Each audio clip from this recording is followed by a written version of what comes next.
Hi there, and welcome to my channel. The channel that I call Always Evolving, work in progress.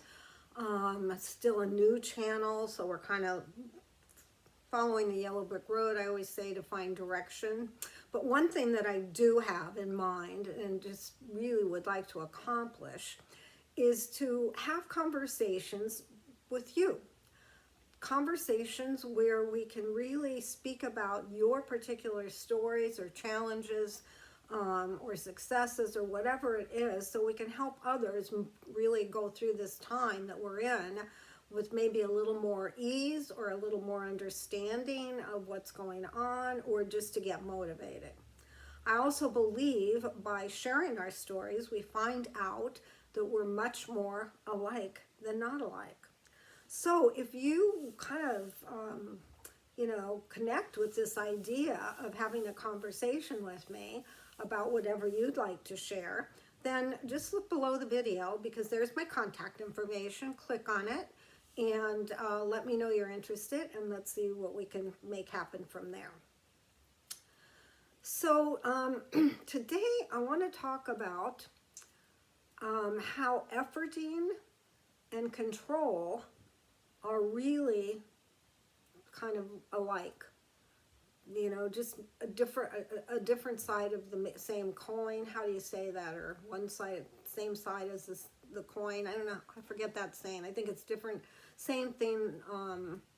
Well, forget it. I can't remember what it is. But anyway, you get the message.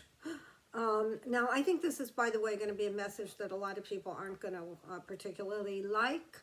And I understand, because it's probably not going to be the kind of thing, the kind of message that most of us want to accept. But the truth is, it is what it is.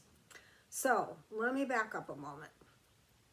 We all come in, and as we grow up, as kids, we have formed certain beliefs. These beliefs are based on family, on our parents, on our culture, on our school teachers, whatever it is. We gather up a lot of beliefs about life and about the way things should be, and what is good, what is bad, what is happy, what is sad. It's all through this, was young children growing up, that we gather these beliefs, and they become a part of who this character is. And we start to function from those beliefs, right? We don't realize that they're not our beliefs, that they're beliefs that we inherited in the growing up period of our life. And we can still pick up on beliefs when we're adults as well. So that's how we function. So this character, what I'm calling this character, this false self, functions from a belief place. And that happens from the programming, the conditioning, all the things that contributed to these beliefs, or, to the way things should be. So that's kind of the back piece of where I'm talking about effort or efforting, and control pretty much being the same side of the coin. I think that's how you say it, yeah. So, let me explain a little further. So when we want something, and let's give the typical example. Let's say you want to get good grades. Your parents want you to get good grades so you can get in a particular university. And so the idea the belief that you bought into is, if you can put enough effort into getting these good grades, then the reward is that you get into that particular university, and it can go on from there, because if you get into that particular university, then you have a really good opportunity for the kind of successful career that you're looking for, or that your parents would like you have, and you agree with that. So that is a great example, I think, is effort. You put the time and the energy and whatever it takes into getting the thing that you want as a result of putting in effort.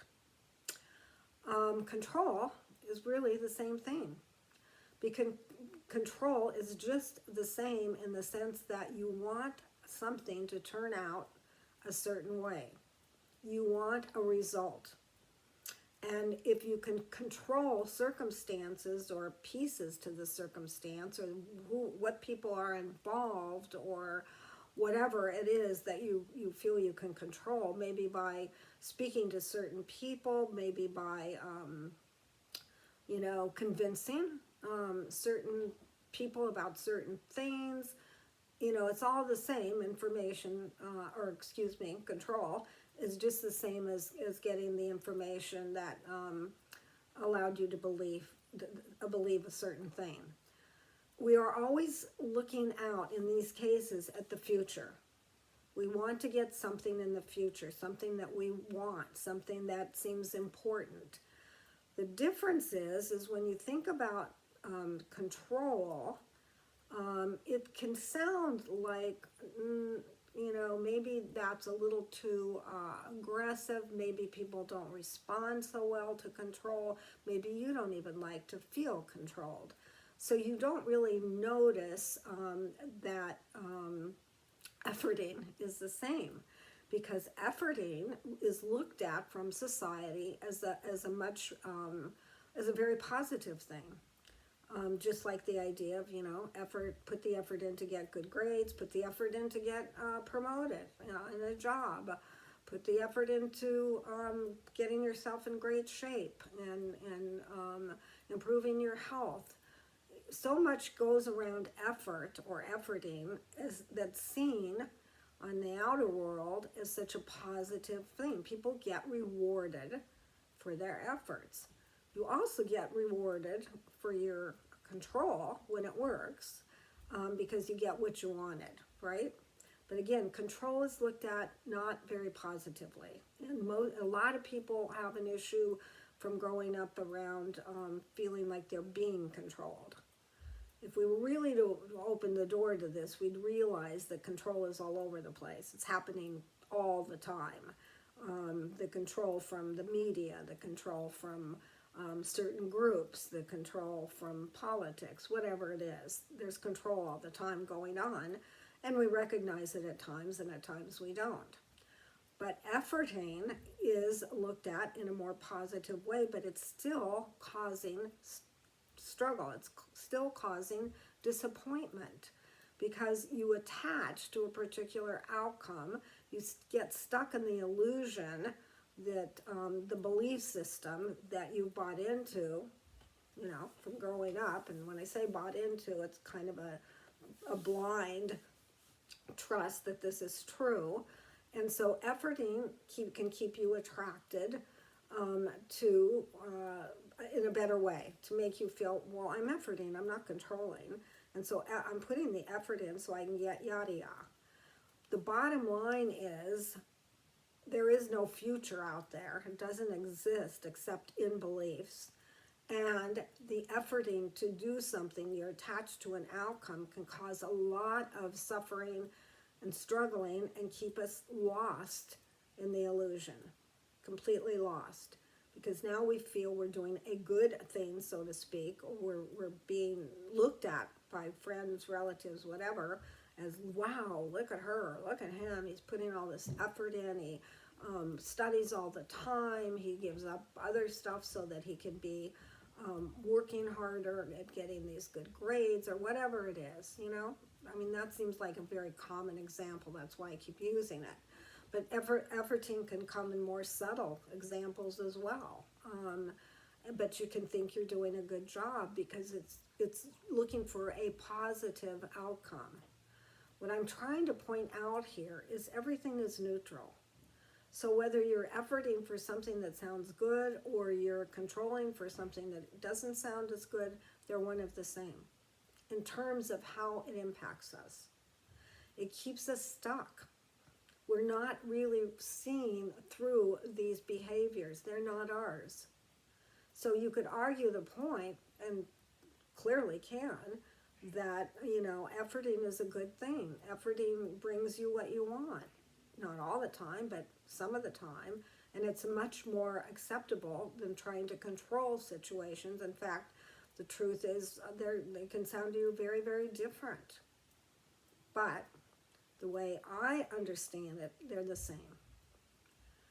And that when and I said in the beginning, I don't think a lot of people are going to like this message, because we want to feel that we're able to achieve certain things or do certain things, or we have certain desires that we want to make happen. And we see this effort or efforting to be a good thing. And if we take that away, if you take the effort away, meaning attached to outcomes, wanting something to be a certain way, and if you take all that away, then what are you left with? You know? Well, the future of that goes away if it's all about good grades and getting into the right university so that you can have the right career. If that's all taken away, then what? Then what does that feel like? Then how are we supposed to be here? Well, we're trying to break out of this illusion. We're dreaming. None of this is true. None of it. There is no doer here, no person here to make any of this happen. So we keep ourselves caught in the illusion that we are a doer and we can effort and we can get a certain result. And that effort, like I said, feels more positive than saying I'll be in control, even though we're always trying to control. That's again false. So what we're really, the whole goal here is to pull our heads out of the sand, so to speak, and wake up to the fact that we've just been in this illusion. We didn't remember when we got here who we were or who we are. So we get caught up in all the beliefs that we've built through being a child, all the ways of doing things, the rights, the wrongs from our family, our culture, our conditioning. And we just stay stuck in this dream, stuck in this illusion. And the only way out is to really begin to identify what it is that's keeping us stuck, keeping us in this dream, and how can we release it. And the first one of the beginning steps is to recognize what we're really doing, to recognize there's not one way that's better than the other. The bottom line, there's nobody here doing anything. And that's a hard message to get. That's difficult. And yet, it's what's needed to be able to get out of the suffering, because the suffering is happening from believing that we are a doer, that we make things happen, that we're in control, that we have value. Talk about, self-worth or self-esteem. These are all part of the dream, all part of the illusion. And this is just kind of taking a little snippet at this idea. And I recognize clearly, because I'm there at times as well, it's not a message you want to hear, really. Because then all of a sudden it's like, well, what the, am I doing here? What's the point? Well, there is a point. I'm not always sure what it is.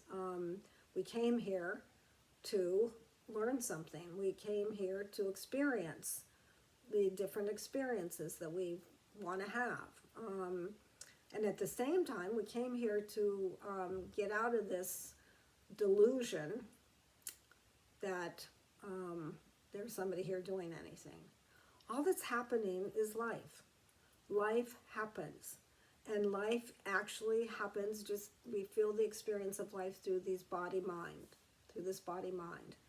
There is no doer here. There is I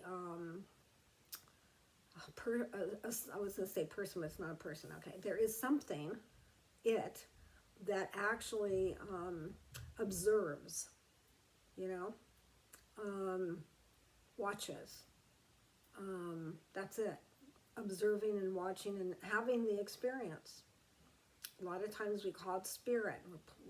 Part of our spirit comes in on this planet Earth to have these experiences. Period. But that's no doer. The spirit's not a doer, and the doer gets created as a false self or ego or whatever name works for you. So me take a sip here while I get my mind back into this.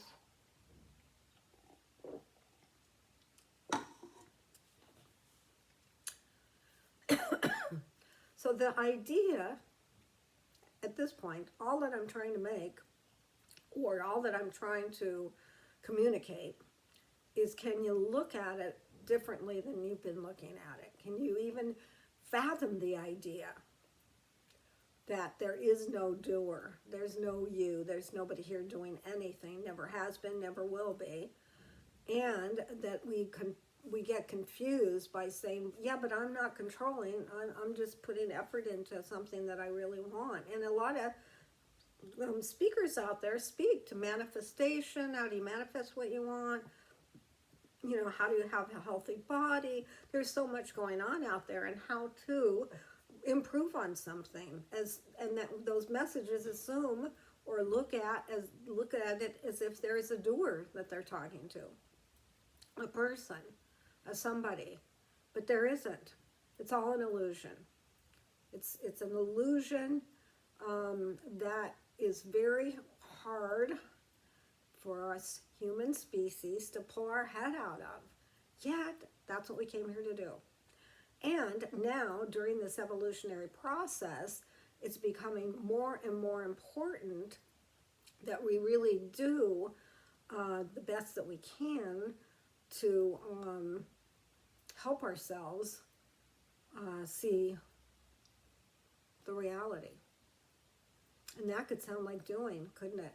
You know, as I pause to hear myself say this, then that's assuming there's a doer here to do it. But there's not. But there is a way to let go and identify the beliefs that are causing struggle, causing us to be in this illusion as we begin to look just at our own life. This is not something that is easy, or maybe it can't even be talked about, you know? Maybe I'm just trying to talk about something that doesn't make sense to anybody. Although, if you're on a spiritual path, no doubt that you've been exposed, let's put it that way, or it's been suggested that there really is no doer here doing anything, that we're in a dream, and it's an illusion, and that we're trying to wake up out of it. That makes it sound like there's somebody trying to wake up. But there isn't. There's just a waking up. And life itself can be a part of assisting in the waking up. Meaning as it's happening, because that's all it is, life's just happening, then something happens in the system, this particular body, mind, your particular system, not that we're separate, that helps to maybe position us or get us in a more awakened state. Or maybe it's just our spirit, higher self, whatever it is. There's something there. It's an it that on some strange way, helps to get to this place of recognizing there's no doer to effort, there's no doer to control, there's no doer.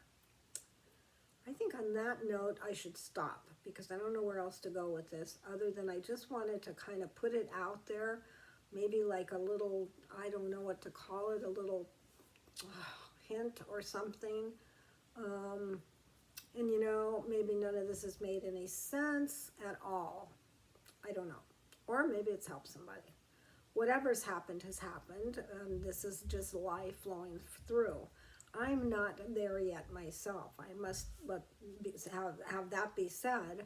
I have not crossed over completely to that place of living like that. They're living like there is no doer here. In other words, I have not completely come out of the illusion by any means, although I make baby steps toward that, and I have shifts that go on, and that's about all that any of us, I think, can hope for. some people kind of get it. I don't know. They just kind of get a sentence. They see something in a book, and boom, they're out of the dream. They are more easily awakened. I don't know how it works. I don't know how it works. Maybe it's, I don't know. Not going to try to guess. But maybe some of you have an idea. I would love to hear comments if you've even stayed long enough to make a comment. And again, I want to remind any of you that if you'd like to have a conversation with me, then definitely click on that link below to get a hold of me or get in touch with me. I'd love to ask you to make a comment as well. If any of this did anything or made any kind of sense, please comment. Or maybe you've already been through this and you have a better way of explaining or a better way of making it understood, so that'd be great. And, if you happen to have liked this video or you find anything valuable in it, please click like. I would really appreciate and love to have you subscribe to my channel. That would be awesome. And, keep listening. When you subscribe, you'll find out when I'm posting videos, which I pretty much do every other day. And again, this is just kind of my own little journey going on here. I'm not attached to a particular outcome, other than I have this idea of, if we could have conversations, sharing our stuff. We'd do it on Zoom, and then I'd put the recording on the channel. So that seems something in mind, but I'm not attached to that idea either. I'm not attached to anything. And I think I've said this before, but a lot of what happens for me when I do these videos, in some strange way, it helps me get more clear on what it is I'm talking about. It gives me more clarity. I don't know how that works. Maybe it's just one other way of calling it. Instead of writing, it's talking, but it could be like, journaling or writing stuff out or hearing from our guides or whatever that is. So again, just a snippet of trying to see if we could, this could make any sense. And I really appreciate any of you that hung in there through this short video. And I think it's short, maybe not. And want to say, be kind to yourself, even though there is no yourself to be kind to. We can take this all kinds of ways, but it gets a little crazy. But start noticing how you talk to yourself. That's on another level. I've been doing that a lot, but that helps take you to some other understanding. I am going to quit while I'm ahead, and I don't even think I am ahead. I guess I should quit before I get way behind. So, take care until the next time we get together. And I'm going to click this off. I have this little clicker that never clicks off the first time, but let's see what happens.